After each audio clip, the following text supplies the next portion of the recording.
اعوذ باللہ من الشیطان الرجیم بسم اللہ الرحمن الرحیم۔ السلام علیکم ناظرین، میں ہوں آپ کا میزبان Mirza Nadeem Baig, programme views on news with Mirza Nadeem Baig میں۔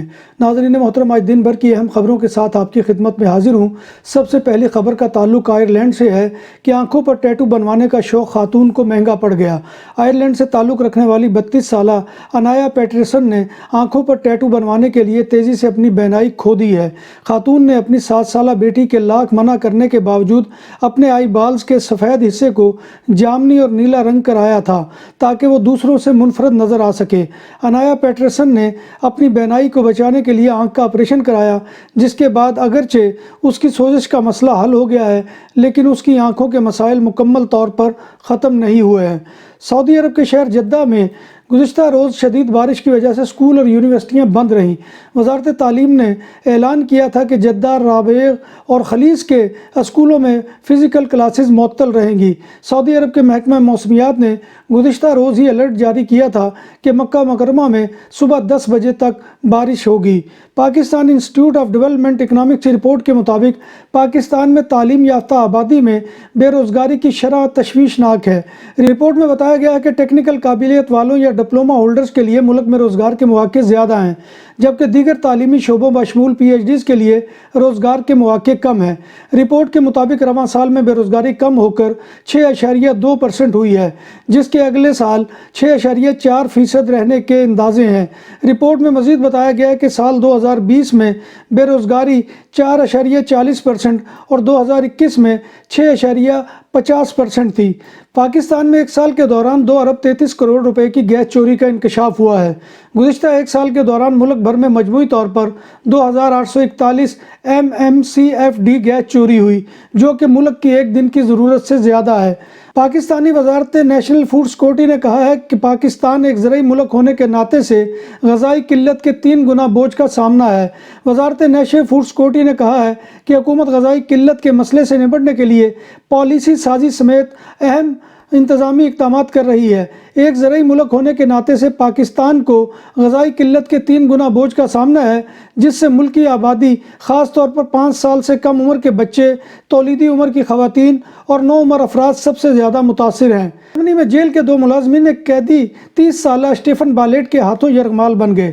2019 میں جرمن شہر ہالے زالے میں یہودیوں کی عبادت گاہ سینیگاگ پر حملے کے جرم میں قید شخص نے ماگڈیبرگ سے نزدیک ایک جیل کے 2 ملازمین کو یرغمال بنا لیا۔ جیل اہلکاروں کی کارروائی میں حملہ آور زخمی ہو گیا اور یرغمال بننے والے ملازمین کو بازیاب کروا لیا گیا ہے۔ برطانیہ شدید سردی کی لپیٹ میں آ گیا ہے۔ برمنگھم میں ایک ندی پر جمی برف ٹوٹنے سے 6 بچے ڈوب گئے، جن میں سے 4 کو بچا لیا گیا ہے، تاہم ان کی حالت تشویشناک ہے۔ برطانیہ کے متعدد علاقوں میں درجہ حرارت -4 ڈگری تک جا پہنچا ہے۔ محکمہ موسمیات کے مطابق آئندہ 2 ہفتوں تک برطانیہ میں شدید برف باری کا امکان ہے۔ محکمہ موسمیات نے خبردار کیا ہے کہ درجہ حرارت -12 ڈگری تک گر سکتا ہے۔ شدید برف باری کی وجہ سے لندن کے کئی ایئرپورٹس پر 150 سے زائد پروازیں منسوخ ہو گئی ہیں اور فضائی ٹریفک معطل ہو کر رہ گئی ہے۔ منجمد موسم نے ریلوے ٹریک کو بھی متاثر کیا ہے، کئی ٹرینیں منسوخ یا تاخیر کا شکار ہو گئی ہیں۔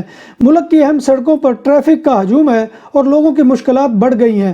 متعدد میڈیا رپورٹس کے مطابق برف کی موٹائی 10 سینٹی میٹر سے زائد تک پہنچ گئی ہے۔ اسکاٹ لینڈ میں -15 ڈگری ریکارڈ کیا گیا ہے اور فضا انجماد کے مقام پر پہنچ گئی ہے۔ دیگر برطانوی علاقوں میں درجہ حرارت -10 تک رہا ہے۔ مراکش کی فٹ بال ٹیم کو قطر میں جاری فیفا ورلڈ کپ 2022 کے سیمی فائنل میں پہنچانے والے جو سٹار کھلاڑی سب سے نمایاں ہیں، وہ مراکش کے گول کیپر یاسین بونو ہیں۔ ٹیم کے سیمی فائنل میں پہنچنے کے بعد ان کے بارے میں شائقین کا جنون عروج پر ہے۔ انہیں کسی بڑے قومی ہیرو کی طرح سراہا جا رہا ہے۔ گول کیپر بونو نے اپنے کیریئر کا ایک اہم حصہ اسپین میں گزارا ہے اور وہ سیویا فٹ بال کے گول کیپر رہے ہیں۔ بونو کو 2022 میں فرانس میں ایک اہم اعزاز یاسین ایوارڈ سے نوازا گیا تھا۔ یہ ایوارڈ روس کے گول کیپر لیو یاسین کے نام پر دیا جاتا ہے۔ یہ اعزاز حاصل کرنے کے بعد انہیں دنیا کا 9واں بہترین گول کیپر بھی قرار دیا گیا۔ بونو کو اسپین کا اہم ایوارڈ سامورا ٹرافی سے بھی نوازا گیا۔ اسپین میں یہ ایوارڈ اس گول کیپر کو دیا جاتا ہے جو ایک سال میں سب سے کم گول ہونے دیتا ہے۔ یورپی یونین میں مبینہ کرپشن کے انکشاف کے بعد یورپی پارلیمنٹ کی نائب صدر ایوا کائلی سمیت کئی اعلیٰ عہدیداروں کو گرفتار کر لیا گیا ہے۔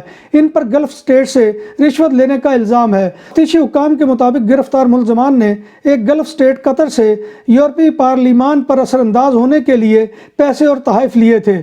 جمعہ کو بیلجیم کی پولیس نے برسلز میں 16 مقامات پر چھاپے مارے، جہاں سے انہوں نے تقریباً 6 لاکھ یورو نقدی اپنے قبضے میں لے لی ہے۔ پولیس نے کچھ کمپیوٹر اور موبائل فون بھی قبضے میں لیے ہیں، جن کا معائنہ کیا جائے گا۔ بیلجیم کے حکام نے اتوار کو کہا تھا کہ 4 افراد کو الزامات کا سامنا ہے، جبکہ حراست میں لیے جانے والے 2 افراد کو رہا کر دیا گیا ہے۔ ایوا کائلی گزشتہ 8 برس سے یورپی پارلیمنٹ کی رکن رہی ہیں، لیکن حالیہ الزامات کے بعد انہیں اپنی ذمہ داریوں سے ہٹا دیا گیا ہے۔ الزامات کے بعد ایوا کائلی کو یونان کی دائیں بازو کی جماعت پاسول پارٹی سے بھی نکال دیا گیا ہے، اور اطلاعات کے مطابق یونانی حکام نے بھی ان کے تمام اثاثے منجمد کر دیے ہیں۔ بارسلونا میں پہلی بار بوفے 22 سے زائد آئٹم کے ساتھ پاکستانی اور انڈین کھانوں کا بھرپور سواد، حبیب ولیج ریسٹورنٹ۔ فیملیز کے لیے پرسکون ماحول، کشادہ حال، شادی بیاہ اور دیگر تقریبات کے لیے آئیڈیل مقام۔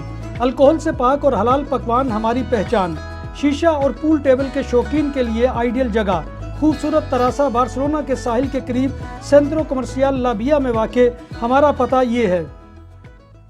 نام بھی اصلی، ذائقہ بھی اصلی، لذت اور چٹخانوں کی دنیا۔ پرانا کرتبہ ریسٹورنٹ اینڈ میرج ہال، دیسی کھانوں کا مرکز، روسٹ مرغی، چاپ گرل، روسٹ ران، سالم بکرا روسٹ، وسیع و عریض ہال، 400 افراد کے بیٹھنے کی جگہ، سالگرہ، شادی اور دیگر تقریبات کے لیے، فیملیز کے لیے علیحدہ انتظام۔ ریسٹورنٹ کی دنیا میں خدمت اور نفاست کا نام چودھری اسکندر حیات گوندل۔ ہمارا پتہ کائیے کرتبہ نمبر 100، بادالونا، اسپین۔ ہمارا فون نمبر 9313923341۔ جب بات ہو 100% حلال کھانوں کی تو ایک ہی نام، عادل تندوری ریسٹورنٹ۔ بارسلونا میں مہمان نوازی کا پہلا نام عادل تندوری ریسٹورنٹ، بر صغیر کے روایتی حلال کھانوں کا مرکز۔ گرل، تندوری روسٹ، چکن اور مٹن ٹکا، سبزیاں اور تڑکے والی دالیں، رس ملائی اور فالودہ۔ قاری عبدالرحمان کی فخریہ پیشکش، غریب و امیر کے لیے۔ بارسلونا کے قلب میں واقع عادل تندوری ریسٹورنٹ کا یہ استے نمبر 9 نزد دراسانہ ہاسپٹل، بارسلونا۔ سعودی عرب میں ٹورزم میں ریکارڈ اضافہ دیکھا جا رہا ہے۔ رواں سال ٹورسٹ کی تعداد 500% زیادہ بڑھ گئی ہے۔ سعودی وزارت سرمایہ کاری کا کہنا ہے کہ سال رواں کے ابتدائی 6 ماہ کے دوران مملکت میں سیاحت پر 38.5 ارب ریال خرچ کیے گئے ہیں۔ آسٹریلوی ریاست کوئنز لینڈ کے ایک مضافاتی علاقے وائم بیلا میں پولیس مقابلے میں 6 افراد ہلاک اور 2 زخمی ہو گئے۔ غیر ملکی میڈیا کے مطابق پولیس کو ایک پراپرٹی میں لاپتہ شخص کی موجودگی کی اطلاع ملی، جس پر 4 افسران وہاں پہنچے تو وہاں پر موجود مسلح افراد نے ان پر فائرنگ کر دی۔ فائرنگ سے خاتون سمیت 2 نوجوان پولیس اہلکار موقع پر ہی ہلاک ہو گئے اور 2 زخمی ہو گئے۔ فائرنگ کی زد میں آ کر 58 سالہ پڑوسی بھی دم توڑ گیا۔ واقعے کی اطلاع ملتے ہی پولیس کی بھاری نفری جائے وقوع پر پہنچ گئی اور گھر کا محاصرہ کر لیا۔ پولیس اور ملزمان میں کئی گھنٹے تک شدید جھڑپ جاری رہی۔ نیوزی لینڈ نے مڈ وائف اور نرسوں کی کمی کے تناظر میں ایک نئی اسکیم متعارف کروائی ہے، جس کے تحت اس شعبے سے تعلق رکھنے والوں کو فوری رہائشی ویزے جاری کیے جا سکیں گے۔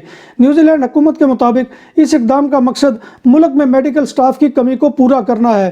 وزیر اعظم جیسنڈا آرڈن نے ملکی امیگریشن نظام میں تبدیلیوں کا اعلان کرتے ہوئے کہا ہے کہ ایسے تمام افراد جو اہلیت کے حامل ہوں گے فاسٹ ٹریک ریزیڈنسی کارڈ حاصل کر پائیں گے۔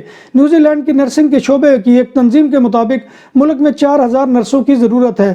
رواں برس کے آغاز پر وزیر صحت اینڈریو لٹل نے کہا تھا کہ ملک کو صرف ذہنی صحت کے شعبے میں خدمات کے لیے ہی سینکڑوں نرسوں کی ضرورت ہے۔ وزیر اعظم جیسنڈا آرڈن نے کہا ہے کہ نرسیں جہاں کہیں بھی مقیم ہوں، ان کے لیے میرا پیغام ہے کہ نیوزی لینڈ کام کرنے اور رہنے کے لیے بہترین جگہ ہے۔ نیوزی لینڈ میں بے روزگاری کی شرح 3.3% ہے۔